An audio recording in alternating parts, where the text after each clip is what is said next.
Thank you so much for being here with us. There are names on the screen. We'll share the presentation with you. So any questions you have, you're welcome to email us. So for today's call, we will quickly do our introductions of who we are, briefly go over what is Navigator and how am I supposed to use this in my classroom. We've got a quick student demo and a teacher demo. And then if we have time, you can do some roster checks. So I know some teachers are doing math and science, some are just science, some are just math. So there is some overlap, but in this call today specifically, we'll make sure we go over some science specific features. So for intros, my name is Hannah Bonville. Obviously, I am not a Zoom expert. I should put that on my resume. But I am a senior product manager. I mostly work on content and curriculum, and I do a lot of support. So a lot of the time, if you have questions, you'll probably end up talking to me or to Dina. All right, and then it's also lovely to meet you all. I'm Dina Haas. I am Guru's Academic Operations Manager. So I do a lot with content and curriculum, but also a lot with metadata and just back-end things.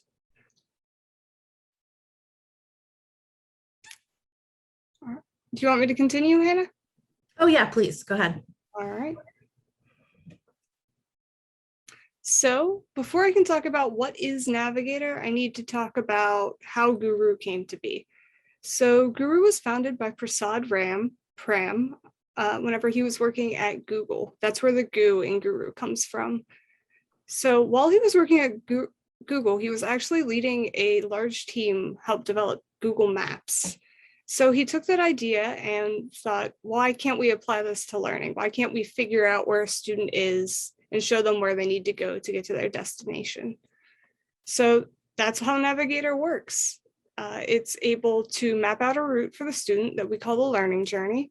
And it's also able to reroute as students encounter challenges or show proficiency. Additionally, we have all kinds of data. We have data and reports that are available at every step. You'll see we have very many flavors, but you just need to pick the one that works for you. And then the data in that is actually also designed to be actionable. So whichever report you find the most useful, excellent. And then I should also note that Navigator is not meant to be a replacement. It's meant to be a supplement. We're just here to help fill in any gaps.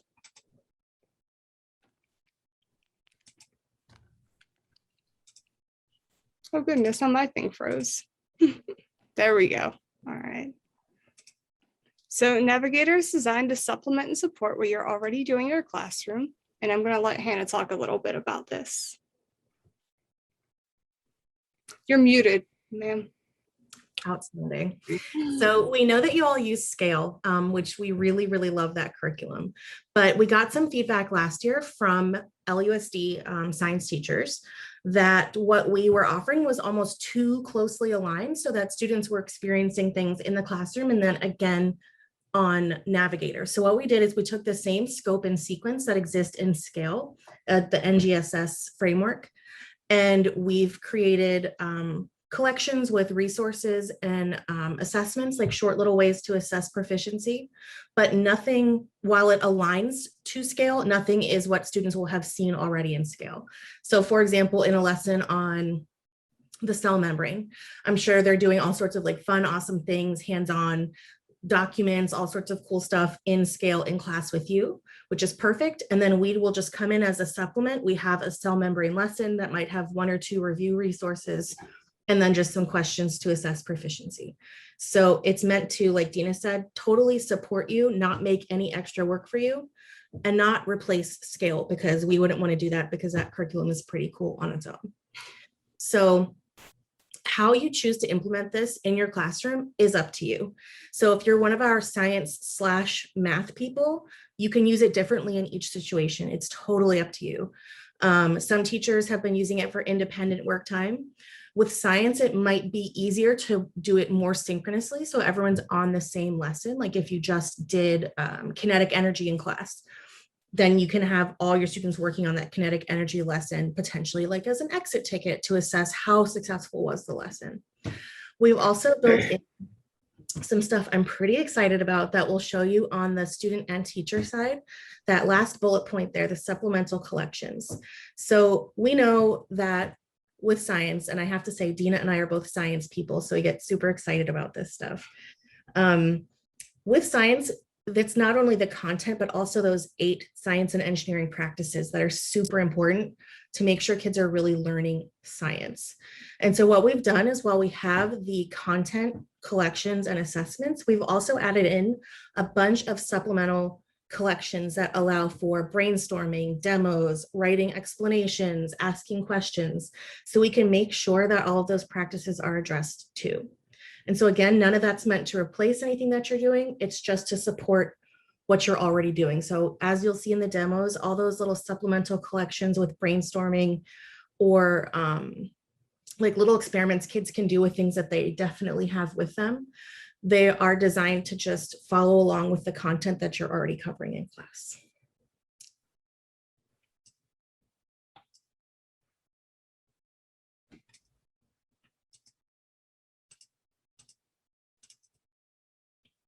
All right, and then I'm just going to give some fun data points. So as one of our lab schools, you are lucky to be in one of our exclusive 5 lab schools. But beyond that, we have many collaborators globally. And then just some fun numbers, such as 3.2 competencies are gained on average per week. Competencies are learning standards. That's just Gooru speak. And then I'm just going to go to support resources. Okay, so we've got lots of support out here. What we've done in the last, I don't know, maybe 4 or 5 months, with a lot of feedback from LUSD teachers and from Katrina and Heather, is we've made a lot of updates based on what you all thought would be best for you and for your kids. So because things change a bit sometimes over the summers, we have added a bunch of resources to help you keep track of those changes. So all these links are active. We have a community site which just has knowledge articles and also a place to ask questions. We have a user handbook, which is just a Google Doc that shows screenshots and how-tos. And we also have a YouTube page that we update pretty frequently with short little, like 2-minute to 4-minute videos on how do I do blank.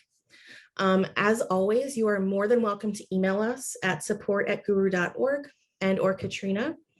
And your students are already all rostered in, so you can start with them tomorrow if you want to. We are going to have weekly office hours to just allow you some space if you want to pop in and ask a question and get a person face-to-face. We'll have that too. We have those scheduled out, so we'll share the links with Katrina as well.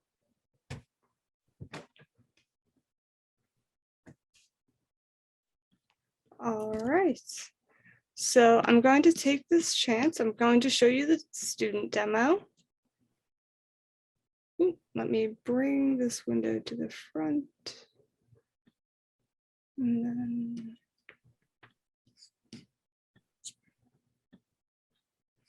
All right. So I'm just going to show you the student experience from the login. So I'm using this account, Peter Opte.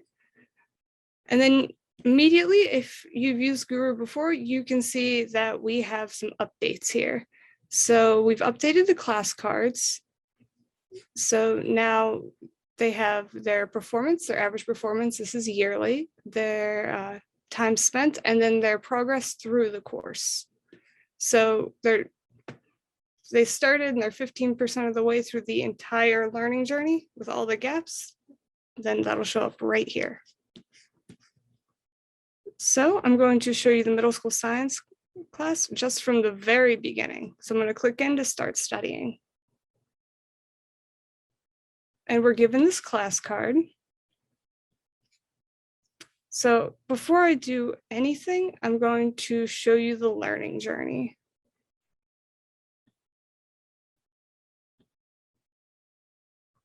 All right, so the very first time your students click in, they're going to be shown their proficiency profile.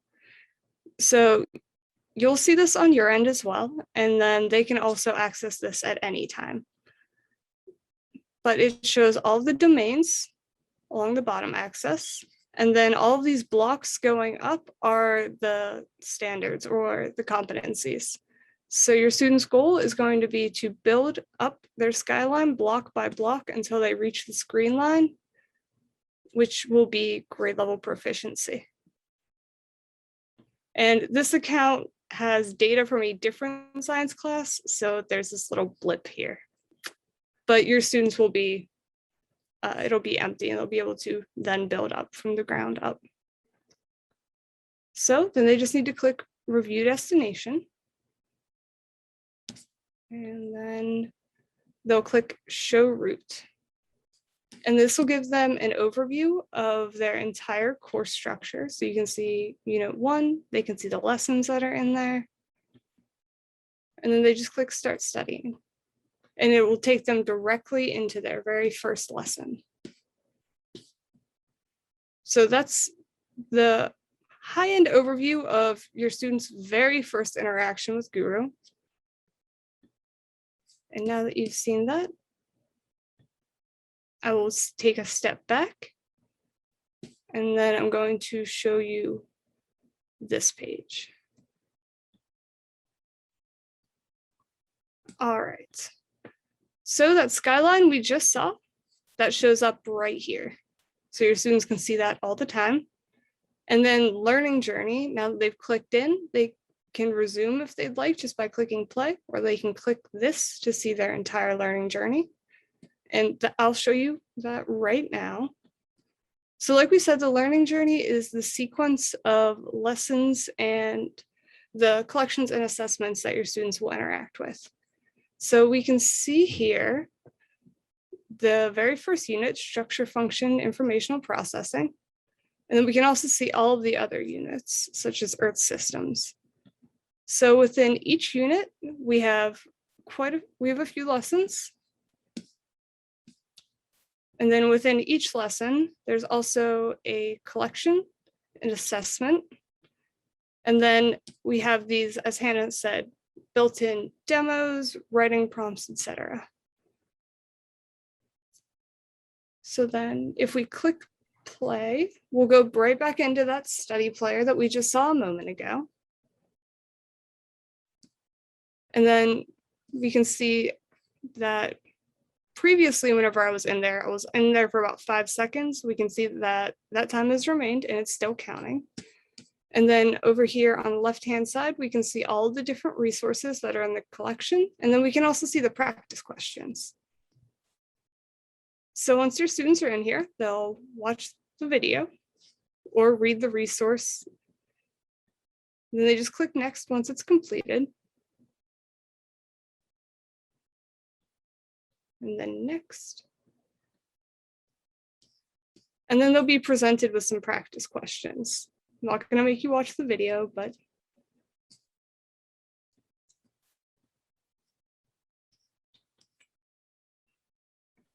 Dina, can I interrupt you? Yes. Sorry, can you go back? Are you able to go back to the prior question? Yes, just let me move my little row of people. Sure. Oh, wait here. I did just want to point out that was a new feature also that you all suggested, being able to include videos and sound files in the questions themselves, which we found to be super cool with science, where like you can show something happening, like if there's mimicry or some type of science process happening. We built a lot of that into the questions as well. So the kids can actually look at something, like for this example, they're looking at a video of a specific ecosystem. So it's a little bit more engaging based on all of your feedback. So we're pretty excited about that too. Hey, Dina and Hannah, this is Heather. I'm wondering, is this similar to the math in that when let's say they finish their quiz and they don't pass, that it's going to route them to another resource? Yep. So we've got these supplemental resources built in also, yep, for the same functionality. If there's struggle, then they will get that support resource. Awesome.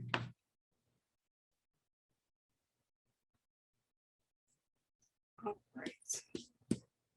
So I'm actually going to exit the study planner now.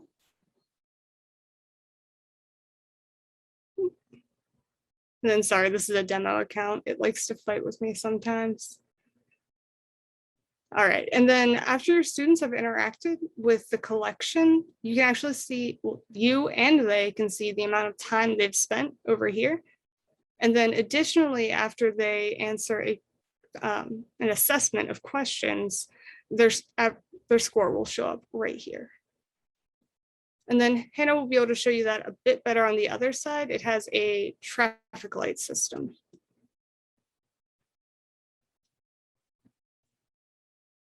All right. So we also have this brand new box that is the performance overview. And this will update as your students work on more and more material. So it will show their overall score for their learning journey and any class activities. Additionally, they'll be able to see how many lessons they've mastered, the amount of time they've spent, and then the estimated time to completion. And then if they get any recommendations from the system or from you, the teacher, they'll pop up right here. So Hannah likes to affectionately call this the happy box, because they can see all of their progress in one spot. And then finally, there are also, if you post a class activity, that will show up right here. And the classroom activities are similar to math as well, where you can teach your lesson for the day and then assign a class activity that they go in and they take essentially the quiz in order to find out whether or not the class has mastered the concept you just taught. Exactly. If we have time at the end, Dina, slash, if I remember, I'll post a class activity as the teacher, and maybe we can pop back into the student side and just show what that will look like for the kids. That is And they get credit on their skyline and everything for it, right? Yep. And then I'm just going to do this again quickly. So from the dashboard, I just clicked up on my proficiency, just another view of that skyline if you would like to see. And then they can also click in and see exactly what they need to master in order to reach that green line. And also, because this is a demo account, there isn't much data back here, but once they've worked a fair amount, they'll actually be able to scroll back in time and see how much they've built up. All right. Hannah, are you ready for the teacher side? Yep. All right. Remember to unmute myself.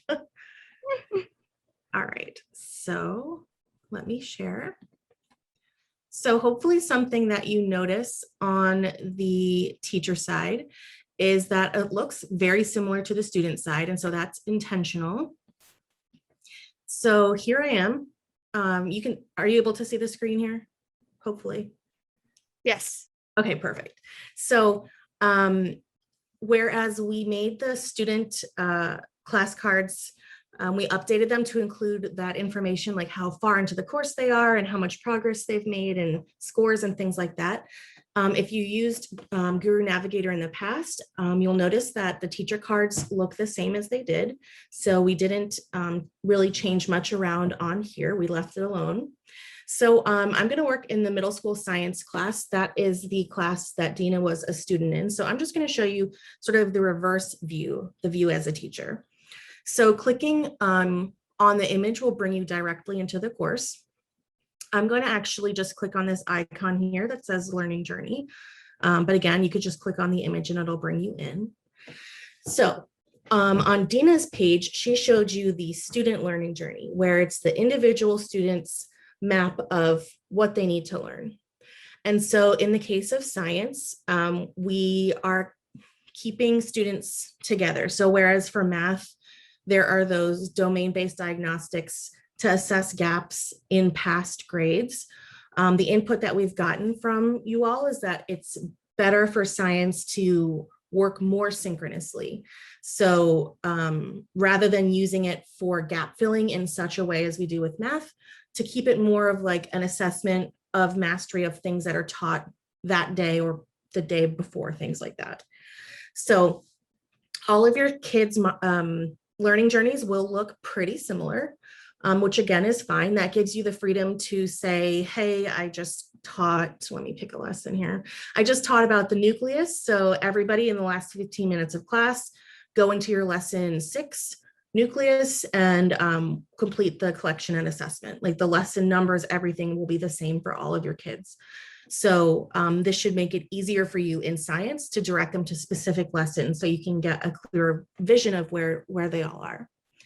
So on the teacher side, as opposed to having with one student, they can see their own journey. On the teacher side, the teacher can see the cumulative progress that students are making. So this course was created this morning. So Dina and I were frantically studying that. We only managed to do 4 accounts, but you'll have more students working. And so you'll have more data much faster than we do. But we all worked in unit 1. So I can see as this teacher, this is my class, I've got 4 students that have completed something in unit 1. If I would like to take a closer look, I can. And as Dina said, it follows a traffic light color coding system. So green is good. We stuck with that universal green is good idea. So anything over 80% is interpreted by the system to mean proficiency or mastery. So anything over 80% is going to show up as green. So if you just want to take a quick look and just stop right at this page and say, okay, I'm good. 90% we're green. That's all the data I need for now. No panic necessary. You can totally stop at this level.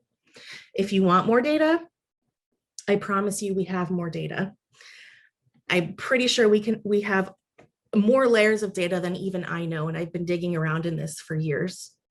So I can click into the unit. And again, the units are divided up according to the NGSS for California scope and sequence, and it mirrors the scale sequence as well. So if I'd like to get a little more specific, like who are the 4 kids? How are we averaging 90%? What exactly have they been working on? You can just click in.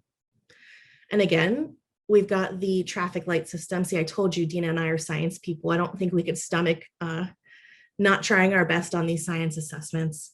So we're all green here. So again, as a teacher, like this makes me feel good. I don't need to panic. I see all green. If I want to stop at this level of data, totally fine. Let's say, for example, though, I see all my green, green, green, and then all of a sudden I see like a yellow or an orange or even red. So like the yellowish orange color is associated with that like middle area, moderate struggle, anywhere between 79% and 51%. Like, don't need to go into full reteach panic mode, but you might just want to pay attention a little bit because something's not clicking.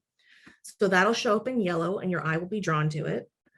Or if it's a more significant struggle, so less than 51%, where you really probably do need to make that data-informed instructional decision to reteach or small groups or something like that, that shows up in red. And again, your eye will probably be drawn to it. So again, if this were my classroom, I can just take a quick look. This all looks good to me. It's all green. Great. Again, if you want more information, there is more information. So let's say you assign to your class of 23 students. Sometime before the end of the week, you all need to complete and master the living versus non-living lesson. I can see only 4 students have worked on it. So again, I can click in and I can see who worked on it. Who am I crediting with doing their assignment? So I can see I've got these 4 students have worked on this particular lesson. I can see their scores. So the score that we see out in this box here is the average. So clicking in gives me a little bit more detail. I can see I've got 3 kids, did an amazing job, and I've got 1 student that struggled. So in a larger class where you have 20 or 30 kids, this is actually super useful. You can sort by score. So this isn't not the best example because we've got 3 kids scoring all the same here. But if you imagine in a group of 30 kids, all the different scores that you have, and they're sorted by default alphabetically, it's a big old pain to try and make small groups out of that. So you can actually sort by score and it'll just chunk it for you. Like who's in the red zone of scoring less than 51%, like there are some serious issues happening.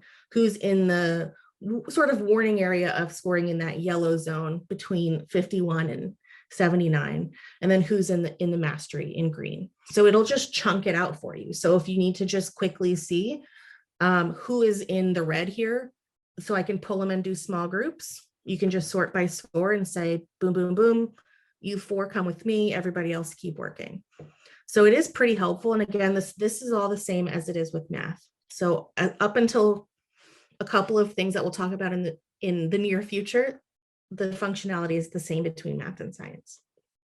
So just to recap here, the learning journey on the teacher side gives you as deep a dive on your data as you want. You can see at the unit level, you can click in and see lesson level information, and you can click farther in and see student level information. So you really have as much or as little data as you want. And I really like the word Dina used in the beginning of like flavors. Whatever flavor of data works best, by all means, use that. I was in the classroom for 6 or 7 years, and maybe on the weekend I would have time to look at student specific data. But in the moment, like I just need to see where are we in red? Like panic mode, what do I need to reteach?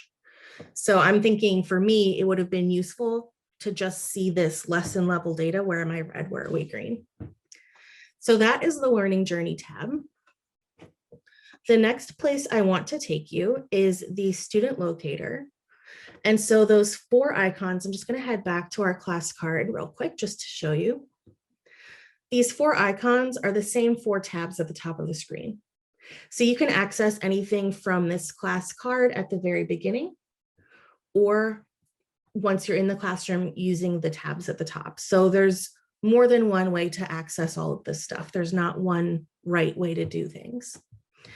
So I'm just going to take us over to our student locator tab. And you can think of this like the high level, where are my students located? What do they know so far? So on the learning journey, we had that unit specific and lesson specific information. On the student locator tab, you actually have student specific information. So again, this is pretty much the same information though, presented in a different way. So if this is your vibe, then this is what'll work for you, then by all means use this screen. Whatever helps you make those informed decisions that are productive for you and your students, whatever it is, that's the one we want you to use. So this shows me all of my student skylines. So Dina showed you the individual student skyline. Here, again, this is a class that is like 6 hours old, so there's not much data. I can see all of my student skylines. So again, imagine that you have, I don't know, 20 or 30 kids, and maybe they're all at different levels. So true, they are working on the same lessons at the same time, but some students might not be mastering them. Some students might be struggling. So just at a really high level here, I can see of the students that have started work, Peter is a bit farther behind. Jenny and Neil and Jose are a bit farther ahead. So I can actually click in to take a look. I'm just going to click into Jose here.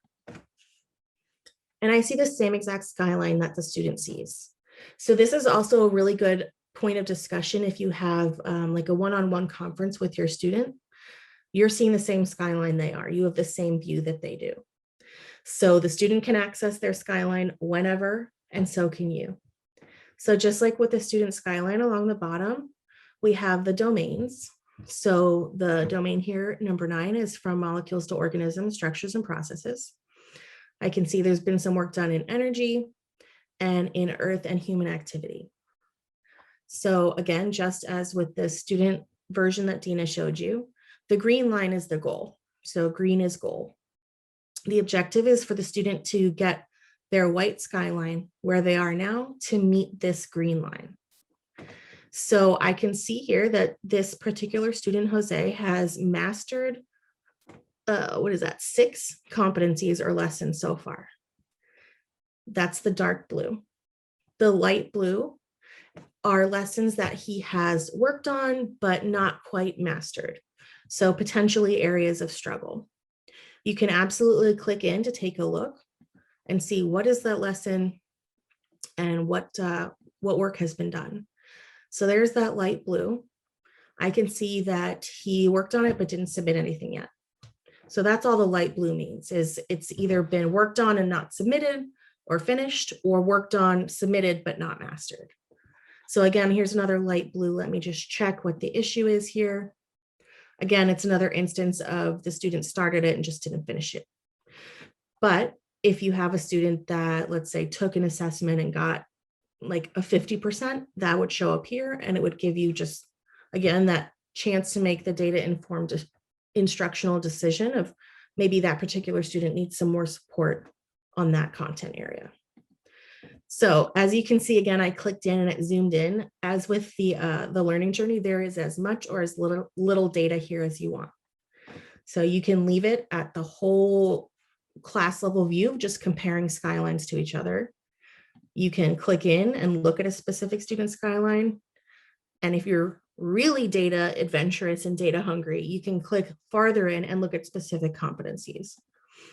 So it's totally up to you what would be most useful. I said this on the math training, but I was very much a learning journey type of teacher. Like, this to me makes the most sense. However, I was talking to one of our engineers and they said if they were a teacher, this view would make the most sense. So I know we're all different. You just need to find what works best for you. So that is your student locator tab. And I am going to pop us over one more tab to the performance overview. I do just want to pause for a second.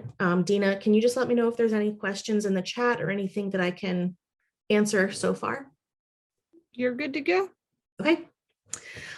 Alrighty, but please feel free if you have questions, just pop them in the chat or interrupt. Either one's fine. So I'm going to take us over one tab to performance overview. And so this is just another flavor of data. It's another way to view the information on your students' progress. So one thing I do want to mention as I go through all of these data visualizations is that the intention, again, is to support what you're doing in the classroom. So if you want to use none of the data, that's also okay. If this feels overwhelming for the first couple of weeks and you just want to have your students work on their learning journeys on their own and sort of be hands-off, that's okay. The data is there when you want it. It's not meant to cause you stress or to use up time. It's there to help you if you want it.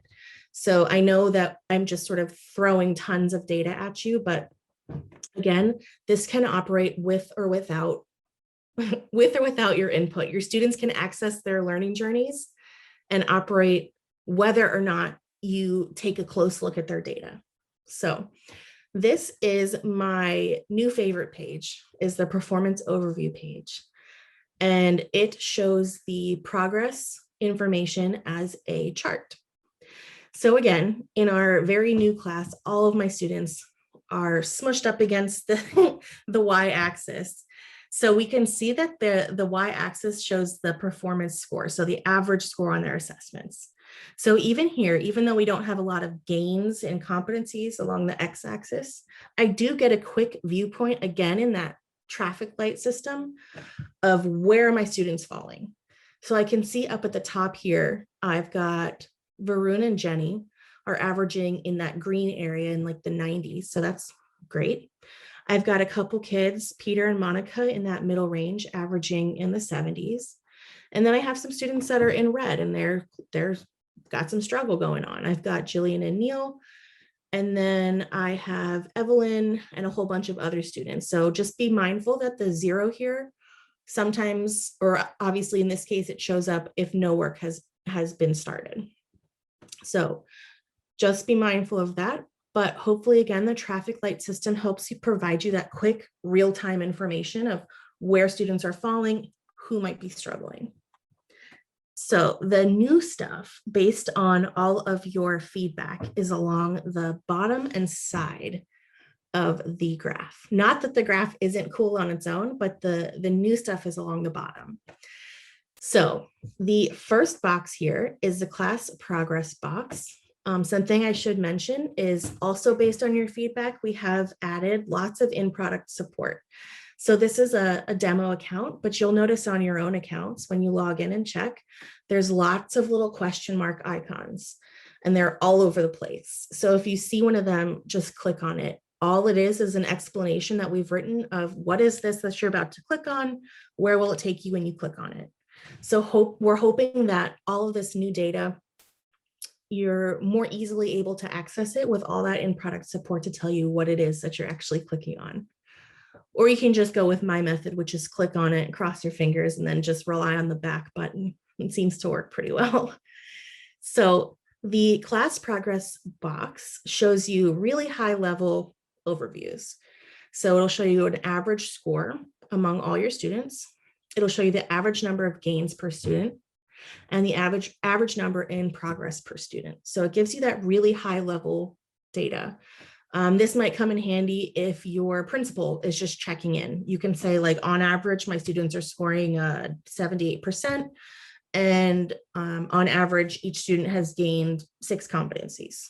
It's just, again, that really high level class information. Clicking on the header here will take you to your class progress report. So if you used Navigator last year, even for math, you are probably very familiar with this page. This is the class progress report page, and this is a really good place to assess whether or not students are meeting whatever goal you're setting for them. So I know in the past with math, we've done 2 competencies per week. With science, it'll probably be a bit different. For the sake of example, let's just say 1 competency per week. If I tell my students you need to gain 1 competency per week in your learning journey on Navigator, you can just come into your progress report on Friday or over the weekend or Monday morning, whenever you're checking, set the date range to be a week. I can't because this class is less than a day old, but you could just click any week and then just check. Is there a 1 in this column? Meaning, did each student gain 1 competency? If your metric is, instead of gains, you want to focus on time spent. If you say you need to spend 30 minutes per week, you can check over at the end of the week if this column where it says how much time they've spent is 30 minutes. So again, this is one way to potentially assign a score for what they're doing in Navigator, is just to take a look at that class progress report, and you can set any date range you want. Daily, weekly, monthly, from the beginning. Anything that you would be useful for you, you can set it there. You can also download these reports.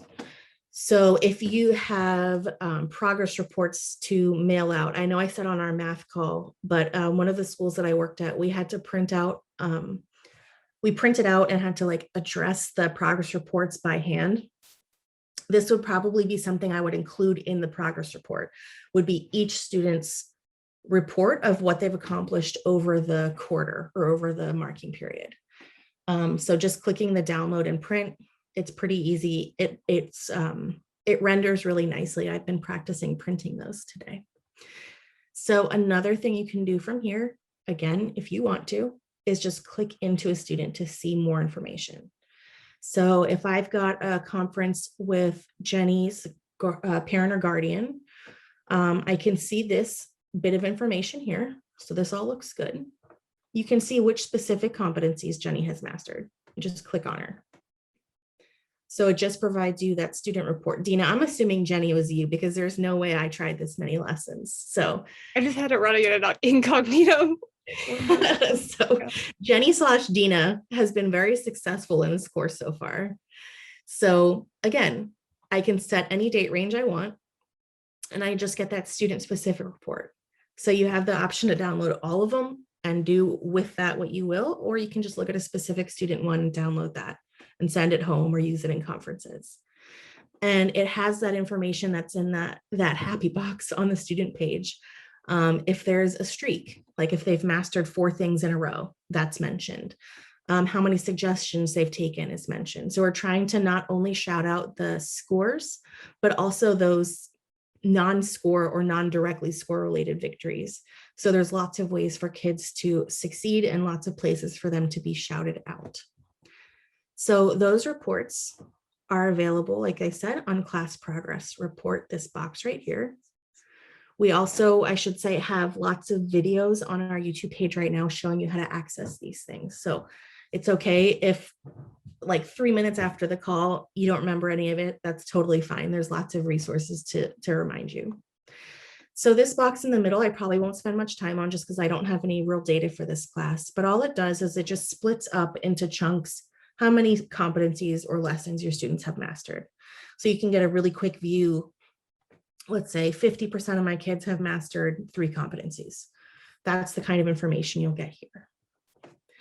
You can also see data by milestone or unit. And so again, this is a new course, so it's not showing up here, but it shows you that unit specific data. So structures and, what was it, structures and processes or structures and functions. By clicking in here, you can see information specific to that unit, like how are students doing on just that unit. And for science, you can disregard this box here because there's no diagnostic. So disregard that one. And these 3 are the ones that will be of interest to you. One last spot, and then I will assign a class activity so we can see what it looks like on the student side. So the last spot here that I want to show you on the teacher performance overview page is this box here. So opportunities for growth. So this is just another way where we are flagging for you where students might be struggling. So all that's listed in this box is the domain or unit, the standard, and then the description of the standard. And the number here shows you how many students have attempted and submitted, but have not mastered that specific lesson. So I can see here in my energy PS3 1 lesson, 3 of my students have tried it, but haven't mastered it. So in my class of 23, that might not be a big concern. I think I remember from my learning journey, I've only had 4 students work. The fact that 3 of them have struggled on this is a little concerning to me. So I can just click in, see who has worked on it and what their struggle is. So I've got these scores here, so they are not good. So I have the option to stop there and just pull those 3 or 4 kids and say, like, we're going to do a reteach, or I'm going to assign you something extra to work on. You also have the option to assign that extra suggestion through the system. So the system will suggest to you collections and assessments that might be useful to help support that concept. If you want to assign it to your students, you just click that orange compass button, like rerouting with a compass, and it just assigns them an extra suggested resource to help support them with this particular concept. It'll appear on their page just where Dina showed you with the little orange compass icon. And they have the option to say, no, I don't want to look at those resources, or sure, I'll take a look. Keep in mind, if they say, sure, I'll take a look, it'll show up in that happy box where we shout out how many suggestions they've taken. If they say, no, thanks, I'm good, the suggestion doesn't actually go away. It still appears on their system until they take it. So they do have agency, but the suggestion that you made doesn't evaporate into the ether. It still exists. So Dina, I can see that there are 3 things in the chat. Can you just let me know what they are before I move on? It's a discussion about district-wide goals. Oh, okay.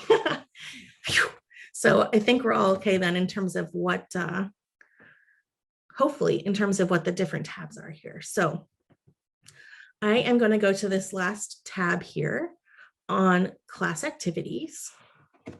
And so as Heather mentioned, this is a really nice place to assign supplemental activities that you can use as exit tickets or homework or warm-ups or to assess mastery. It's totally up to you. And just like we've been saying from the beginning, this is optional. So again, if you just want to have your students work on those learning journeys and follow along with the lessons that you're doing in class, that's absolutely fine. If you want to assign supplemental activities, you can do that as well. So I'm on my class activities tab. I can search for different assessments. Let's say I want to look for energy. All right. So I've got a whole bunch of options here in terms of energy that I can assign to my students as, like I said, exit ticket, warm up, homework, way to assess how successful a lesson was. You've got lots of options and you can see the tag that is associated with them. So let's say comparing potential. Yeah, let's take a look at this one. Maybe this is what I want to assign. So all I did was click on it. I just want to take a quick look. Great, looks perfect. I'm going to assign it. You just click the plus button. You could select a start date and an end date. So I'll just say today is our start date. We'll make it due, I don't know, Friday, and add it. And there it is. So at this very moment, it's not going to show up on the student page. The only thing you have to do is turn it on. So truly, you can search for stuff, assign it, you can schedule in advance. I know there are teachers, they sometimes reach out and ask questions. They really use this to assign things in advance, which I think is a really cool way to do things. So they like map it out with their curriculum and they know like next week we're working on blankety blank. And so they search for things and assign it in advance. And so you can set that start date and end date. So it'll just show up whenever you want it, whenever you set it to show up. So all you need to do is turn it on. So now it'll show up on the student page. They'll take that assessment as they work. The data will appear here for me. So again, I'll get that traffic light system of the green, good, yellow, meh, red, not good at all. And then you can, again, make those data informed decisions from here. You can just click in. I have nothing because nobody's worked on it, but you can take a look at specific student data, or you can just leave it at this level and say, as a class, our average is 85%. I'm comfortable with that. We're going to move on to the next topic. It's totally up to you. But there's lots of stuff available in these libraries for you to browse through. You can preview any of them just by clicking on them to take a look. So what did I search for? Energy. So mitochondria is coming up. You could take a look. Cool. Looks good. Maybe I just want to assign it. I know I'm working on this next week. I'll just make it active next Monday and it'll be due next Friday. Done. So it's not appearing here because this is our daily view for today. But if you go over to the monthly view, we can see that it will be available. Oh, well, in the next month since September is coming. So here it is. And I can see all my information. You have the chance to turn it on, get rid of it, anything like that. So the last little piece here, just to go back to what Heather was saying, just make sure the mastery box is checked off. And that means that the student performance on this assessment will be used to build their skyline. So I'm just going to come back to our daily view. By default, mastery is checked off. So it can be something you sort of check without paying too much attention. It should be checked off by default. And all you need to do is turn the activity on. So again, totally optional, but I was really impressed last year with how teachers at LUSD were using the class activities. I think they were really creative about it in terms of using it as exit tickets and also for state test prep, focusing on those like high need and high struggle concepts. So I am going to stop sharing unless there are questions. And maybe Dina, if you're able to just go back in as the student, we can see if the class activity appears. I can do that. Okay, actually, go ahead. There is one question in the chat. Go ahead. All right. So we do have plans for a science diagnostic in the future. I do not know the current. Yeah. I'm not entirely sure what the timeline on that is. I am not either, I would say within the next couple of months, but I can ask our engineers. But yeah, that is the plan. And the plan is to have it be the same structure, that domain level diagnostic. So Dina, I lied before I let you show the student side. I just want to really quickly go to settings so we can talk about rosters. I promise I'll only take 30 seconds. So on the class card and also in your class, there's this little wheel icon, gear, I guess it is. You can just click on it and it shows you your class settings. So if you have a chance or you have or haven't done it yet, your roster appears here. So before you start working on your Navigator science with your students, I would just double check your roster and make sure it matches what you have in your SIS. So again, I just clicked on the little wheel thing and it brought me right to my settings. And again, it just lists all your students. If you are missing anybody, we have a sheet to fill in. We're just going to use the same sheet that we use for math. And it just asks you for like name, student email, and the class code, which is right here. So we know where to add the student. And we are usually able to get them added in within like 20 or 30 minutes of when you send the request. So yeah, I think that's it on the teacher side. So I'm going to stop sharing, and then Dina, hopefully we can see that on the student side. All right. So I actually already loaded in preparation. So you can see right here is that class activity that Hannah just assigned. And then I'm also just going to point out earlier, whenever she made that suggestion, we could see that the teacher made a suggestion. And then if I click in here, it also pops up. So I just want to take a quick moment to say that if you make a suggestion, it will show up in this list and it won't go away. So even if your students decide, like, I'm not going to do this right now, it will always be there for them to try whenever they're ready. Same goes for the system. And then, yeah, right here, we can see our assignment. All right, I'm going to stop sharing my screen. Definitely. Thank you for being here with us. Please let us know if you have any questions, and we'll be in touch. You're welcome to email us anytime.